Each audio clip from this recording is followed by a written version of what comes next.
के जाने माने नाम सुनील सुब्रमण्यम जी जुड़ रहे हैं, जिनको आपने कई बार सुना होगा और अब सेंस एंड सिंप्लिसिटी के फाउंडर और सीईओ भी हैं। सुनील सर, आपका बहुत बहुत स्वागत है 18 आवर्स स्वदेश पे। सर। आ, देखिए, मार्केट्स में अच्छी तेजी है ही। पिछले हफ्ते से जो है हमने एक बेहतरीन रुझान देखा है। ना सिर्फ लार्ज कैप पार्टिसिपेट कर रहे हैं, बल्कि ब्रॉडर मार्केट में भी एक्शन है। सबसे पहले तो आपसे अब समझना चाहेंगे, देखिए एक पीस डील की बातें चल रही हैं। दूसरी बात हम देखें तो कहीं ना कहीं कच्चे तेल में गिरावट आ गई है।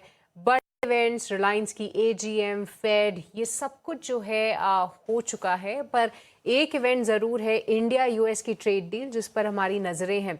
इन स्तरों पे क्या आपको लगता है मार्केट्स ने सब कुछ नेगेटिव जो है वो फैक्टर इन कर चुका है, या नियर टर्म में अभी भी थोड़ा कॉशियस रहने की सलाह देंगे आप? मैं अभी भी थोड़ा कॉशियस रहने की सलाह ही दूंगा। कारण इसका है कि दो चीज मैं कहूँगा। एक है मानसून की फोरकास्ट और वो कैसे आगे बढ़ती है। खास करके एक वॉल्यूम ऑफ द मानसून जो किया करके कह रहे हैं कि 90% of the long term average है, वो एक बात है। मगर उसके अलावा special distribution of the monsoon की सही जगह पे क्या बारिश पड़ रही है, थोड़ा पड़ेगी भी, सोइंग सीजन के लिए सपोर्ट करेगी कि नहीं, तो ये फूड इन्फ्लेशन के लिए और आरबीआई की आने वाली पॉलिसी में इसका फैक्टर इन होगा। तो वो अभी जानकारी पूरी तरह नहीं आई है, थोड़ी इंतजार की जरूरत है। नंबर वन वो इवेंट है। सेकंड इवेंट जो कहता है इसके जुड़े हुए चीज है कि $80 पे अटक गई है तेल। जो आपने कहा कि पीस डील साइन हो रही है, ये सब आगे बढ़ रहे हैं, फिर भी तेल 80 पे भी हमारे लिए समझिए कि 65 पे थी वॉर के पहले ना। तो अभी भी तो $15 ज्यादा है, तो थोड़ी बहुत प्रेशर इन्फ्लेशन के ऊपर रहेगी उसके कारण।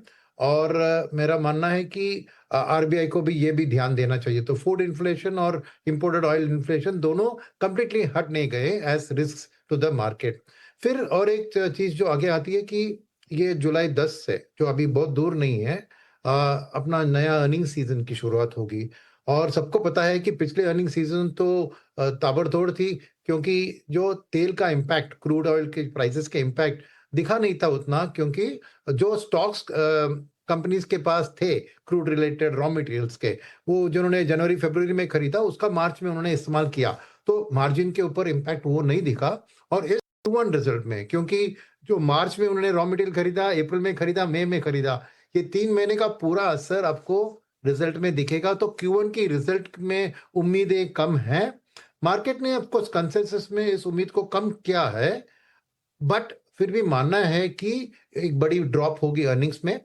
मार्केट में इतना इम्पैक्ट शायद उतना नहीं होगा, क्योंकि मार्केट को एंटिसिपेट के हिसाब से क्या हो रहा है वही फर्क पड़ता है। और क्योंकि अभी down trend in the earnings anticipate किया है, उतना बुरा नहीं होगा, बट फिर भी एक रिस्क है, क्योंकि अगर किसी कंपनी ने उम्मीद से ज्यादा उसकी मार्जिन्स पे प्रेशर दिखाया, तो भी वो एक बात है हमें देखने के लिए। जो आपने रिस्क के बारे में पूछा, ये सब रिस्क है जो होराइजन में है, मगर उसके अलावा माहौल तो ठीक है, ये मैं कहना चाहूंगा। क्योंकि तेल का डर था कि ये 126 तक गई थी, और अगर वॉर सॉल्व नहीं होता तो वो शायद वो 100 के ऊपर टिकती, तो और भी हानिकारक होता हमारे देश के लिए, मार्केट के लिए। वो नहीं है, तो एक रिलीफ तो जरूर है कि तेल अभी 80 के लेवल पे अटक गया। ठीक है, बेटर देन 100 प्लस ना। तो ओवरऑल माहौल पॉजिटिव है। और फाइनली मैं कहूंगा कि जो आपने बताया कि पिछले हफ्ते मार्केट अच्छा था, ये सब वो सब बातें ठीक है, मगर आप देखें तो एफआई की फ्लो फ्राइडे को, मैं पता है फुटसी का रीबैलेंसिंग के कारण आपको 5,000 करोड़ करीब एफआईएस की आई थी, मगर उसको निकालें तो पूरा हफ्ता पीस डील का तो ऐलान हो गया था उसके पहले वाले फ्राइडे में, जब मार्केट में भयंकर उछाल था ना, 2% लार्ज कैप और 4% माइक्रो कैप, पूरा एक Friday before the previous Friday था ना। मगर during the whole of last week अब देखें तो एफआईएस का ठंडा ही रहा है माहौल। यानी उनके लिए ये खाली तेल 80 पे आना काफी नहीं है। It is a necessary but not sufficient for FI flows to come. तो एक रिस्क जो मैं मानता हूं कि अगर एफआईएस ऐसे ही रहेंगे 1,000 करोड़ इधर उधर, तो वो मार्केट के लिए एक बड़ा बूस्ट नहीं मिल सकता है। तो रिस्क है कि अगर कोई भी टॉक्स में थोड़ी बहुत कमी आई in terms of the peace deal, और उसके कारण अगर तेल वापस 80 से ऊपर जाने लगता है, तो एफआईएस और भी थोड़ा नर्वस हो जाएंगे। तो ये भी एक रिस्क है कि एफआई के जो आउटलुक है वो इंडिया की ओर कब एक पॉजिटिव में आकर हर रोज 3, 4, 5 हज़ार करोड़ खरीदें, ऐसी स्थिति आने के लिए हमें इंतजार है। और जब वो आएगी तब रियली आप कह सकते हैं कि मार्केट की आउटलुक एक बहुत पॉजिटिव बदल गई है। नहीं तो मैं मानता हूं कि ये एक कंसोलिडेटिंग मार्केट रहेगा।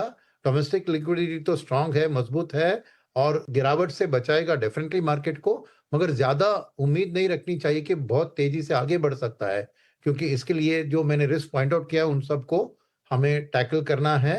और वहां से आगे देखेंगे तो शायद एफआईएस की वापसी मुझे सबसे इंपॉर्टेंट चीज लगती है मार्केट को लाइफ टाइम हाइस वापस पहुंचने में। ऑलराइट, तो चलिए, ये जो इंतज़ार है सुनील सर, कहीं ना कहीं थोड़ा लंबा ऑलरेडी हो चुका है, बट आपके जितने भी फैक्टर्स हैं वो कहीं ना कहीं वैलिड है। मात्र 20 दिन रह गए हैं अर्निंग सीजन में और थोड़ा कॉशियस अभी भी आपको रहने की सलाह मिलती हुई। पर सुनील सर, इस बीच जो पूरा हमने मिडल ईस्ट क्राइसिस देखा, उसमें कुछ बड़ी थीम्स जो हैं उस पर सरकार ने भी काफ़ी टिप्पणियां की, और सबसे बड़ी थीम जो निकल कर आ रही थी वो था एनर्जी ट्रांजिशन, आत्मनिर्भर बनना। किस तरीके से हम अपनी एनर्जी नीड्स को फुलफिल कर सकते हैं। वहाँ पर एज अ स्पेस और सेक्टर तो मौके हैं ग्रो करने के, पर क्या स्टॉक मार्केट में भी आपको लगता है कि यहाँ पे भी मौके हैं जहाँ पर आप सिलेक्ट पॉकेट्स देख लें? क्योंकि देखिए, पावर थीम की अगर हम बात करें तो वहाँ पे ग्रीन एनर्जी की बातें हो रही हैं, तो क्या ग्रीन एनर्जी फ्रंट प्लेयर्स पे जाना है या फिर उनकी एंसिलरी प्लेयर्स में आपको वैल्यूएशन ज़्यादा दिखती है? ऐसे में आप इस पूरी थीम को कैसे देख रहे हैं? नहीं, ज़रूर गवर्नमेंट की ओर से बहुत बड़ा पुश होगा ग्रीन एनर्जी के लिए। एथेनॉल ब्लेंडिंग ऑफ पेट्रोल भी एक थीम चल रही है। उसके अलावा जैसे ऑल अल्टरनेटिव एनर्जी, चाहे वो सोलर हो या विंड एनर्जी हो या न्यूक्लियर एनर्जी, इन सबको एक बहुत बड़ा पुश गवर्नमेंट की ओर से आएगा, बिकॉज़ वापस ऐसी एक क्राइसिस आती है, तो हमें उसी स्थिति में नहीं रहना है। We have to reduce our dependence on crude. तो ये तो साफ ज़ाहिर है। मगर मेरा मानना है कि ये लॉन्ग टर्म बेट है और फर्स्ट जो इसकी बेनिफिशियरीज होंगे वो होंगे जो कैपेक्स में करते हैं इस ग्रीन एनर्जी इंफ्रास्ट्रक्चर क्रिएशन में।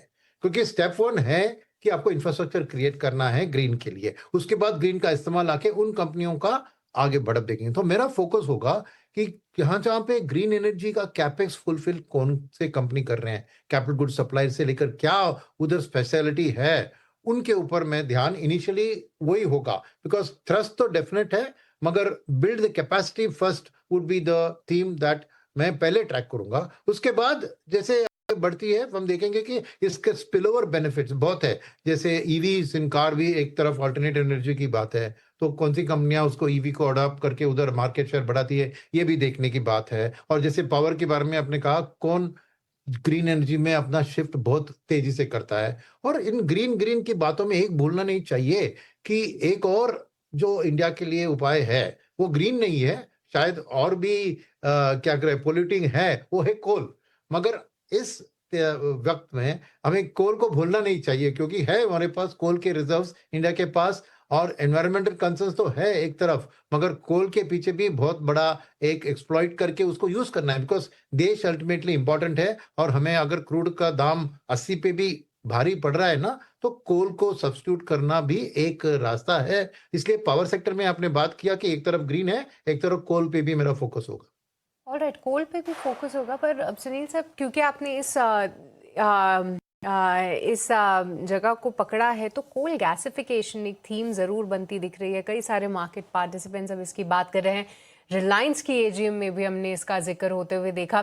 क्या लिस्टेड स्पेस में मौके हैं जिसमें हम ये कोल गैसिफिकेशन थीम को प्ले कर सके? कितनी बड़ी अपॉर्चुनिटी बन सकती है ये भारत के लिए, और क्या इसको प्ले करने के लिए कोल इंडिया जैसे काउंटर्स पर नजर रखनी चाहिए? ये ज़रूर कोल इंडिया और एनटीपीसी और ये भी सब जो भी इन स्पेस में हैं, उनके ऊपर फोकस करते हैं। लिस्टेड वही एक रास्ता है, आपने रिलायंस का भी ज़िक्र किया। मगर द की है कि बहुत सारे इसमें अनलिस्टेड स्पेस में भी है। So we have to look at the derivative benefits कि कौन इसमें आके उसकी कुछ ऑर्डर बुक्स होगी, उसके लिए सपोर्ट करेंगे, ये creation of the coal gasification process. तो जैसे मैं कहा, मेरे for building up this is initially बहुत इंपॉर्टेंट है। तो जहां जहां पे मैं ढूंढूंगा वही है, सो कि ये सब कोल गैसिफिकेशन जो भी अल्टरनेटिव की बात, मेरे को जो बिल्डअप में सपोर्ट कर रहे हैं उनके लिए फर्स्ट बेनिफिट आएगा इसमें, उस अपनी ईपीएस ग्रोथ में। उसके बाद ही एक्चुअल सिचुएशन में आएगी। तो ऑलवेज फोकस की कौन सी कंपनी को ऑर्डर्स मिल रही है इस जगह में अपने कैपेक्स को फुलफिल करने के लिए। ऑलराइट, चलिए ये थीम पर भी नज़र ज़रूर रखेंगे। बट सुनील सर, इसी के साथ समय यहीं पे ख़त्म होता है। आपके साथ बहुत बहुत शुक्रिया आज जुड़ने के लिए और इस मार्केट के महारथी सेगमेंट में हमारे साथ अपना ज्ञान साझा करने के लिए शुक्रिया।